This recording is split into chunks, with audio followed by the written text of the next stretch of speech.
প্রতিবছর রমজান মাস এলেই তারাবিহ নামাজ পড়াতে বিদেশি হাফেজদের আমন্ত্রণ জানায় মালদ্বীপের ধর্ম মন্ত্রণালয়। এর জন্য বিশেষ সুবিধাজনক ভিসারও ব্যবস্থা করে দেশটি। এরই ধারাবাহিকতায় এবার দেশটির রাষ্ট্রীয় আমন্ত্রণ পেয়ে তারাবিহ নামাজ পড়াচ্ছেন বাংলাদেশের দৃষ্টি প্রতিবন্ধী হাফেজ মাহমুদুল হাসান।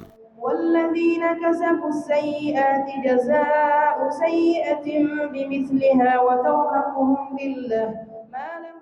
প্রথম রোজা থেকে মালদ্বীপের হুলহুমালে শহরের আল ওয়ালিদাইন মসজিদে তারাবিহ নামাজের ইমামতি করছেন ১৯ বছর বয়সী দৃষ্টি প্রতিবন্ধী হাফেজ শেখ মাহমুদুল হাসান আশরাফি। তিনি কিশোরগঞ্জের অষ্টগ্রাম উপজেলার আদমপুর ইউনিয়নের বাসিন্দা। দেশটির ধর্ম মন্ত্রণালয় গত ১৬ ফেব্রুয়ারি এই মসজিদে তারাবিহ নামাজ পড়াতে আমন্ত্রণ জানান।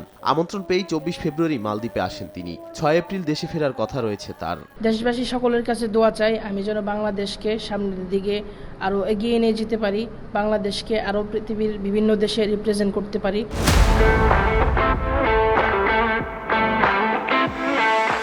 বাবা ও মাদ্রাসার ছাত্রদের সহায়তা শুনে শুনে কোরআন মুখস্থ করেন মাহমুদুল। পরবর্তীতে তিনি ২০২৩ সালে ইরানে অনুষ্ঠিত ৩৯তম আন্তর্জাতিক কুরআন প্রতিযোগিতায় ৮০টি দেশের ১৫০ প্রতিযোগীর মধ্যে তৃতীয় হন।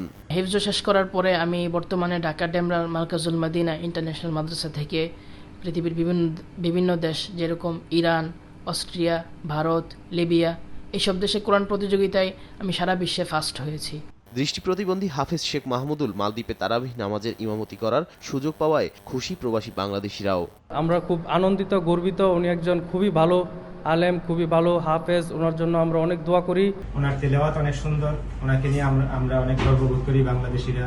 মালদ্বীপের ধর্ম মন্ত্রণালয়ের সঙ্গে যোগাযোগ করে আগামীতে এই সুযোগ আরও প্রসারিত করার কথা জানান বাংলাদেশ হাই কমিশন। ভবিষ্যতে আমরা চেষ্টা করব যে এখানকার যে ইসলামিক মিনিস্ট্রি আছে তাদের মাধ্যমে বাংলাদেশ হাই কমিশনের মাধ্যমে ইসলামিক মিনিস্ট্রির সাথে যোগাযোগ করে যাতে আরও বেশি সংখ্যক হাফেজ আমাদের মালদ্বীপে নিয়ে আসা যায়।